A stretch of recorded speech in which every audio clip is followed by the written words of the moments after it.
कैलाश ब्रह्मांड के केंद्र की वो रहस्य जहां आज भी देवता वास करते हैं। दुनिया में एक ऐसा पर्वत है जिसे सिर्फ पत्थर और बर्फ का ढेर नहीं बल्कि ब्रह्मांड की धुरी एक्सिस मुंडी माना जाता है। यह है कैलाश पर्वत, आदि योगी भगवान शिव का सिंहासन।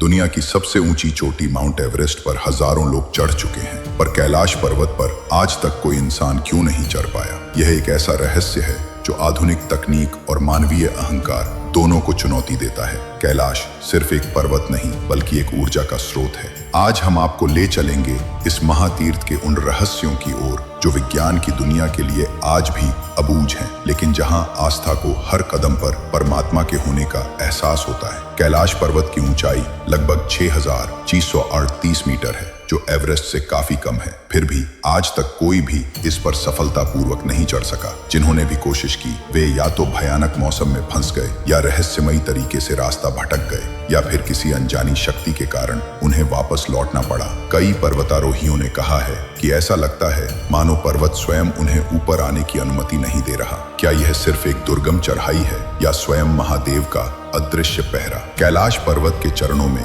दो रहस्यमयी झीलें हैं जो एक दूसरे से बिल्कुल विपरीत हैं। एक है मानसरोवर, जिसका पानी मीठा, शांत और जीवनदायी है, इसे देवों की झील कहते हैं, और दूसरी है राक्षस ताल, जिसका पानी खारा, अशांत और निर्जन है, इसे असुरों की झील कहते हैं। एक ही जगह पर एक ही जैसे मौसम में दो झीलों का स्वभाव इतना अलग कैसे हो सकता है? यह प्रकृति का संतुलन है या देव और असुर शक्तियों का साक्षात प्रमाण? यह कैलाश का सबसे हैरान करने वाला रहस्य है। यहाँ आने वाले कई यात्रियों और साधकों ने अनुभव किया है कि इस जगह पर समय तेजी से बीतता है। उनका कहना है कि यहाँ एक दिन में उनके बाल और नाखून उतने बढ़ जाते हैं जितने सामान्य जगहों पर एक हफ्ते में बढ़ते हैं। क्या यह सिर्फ ऊंचाई और वातावरण का असर है, या कैलाश पर्वत सचमुच एक अलग टाइम जोन में स्थित है जहां समय के नियम बदल जाते हैं? जो लोग यहाँ ध्यान करते हैं वे अक्सर एक दिव्य अनुभव साझा करते हैं। उन्हें हवा में या झील के पानी से एक गहरी कंपन करती हुई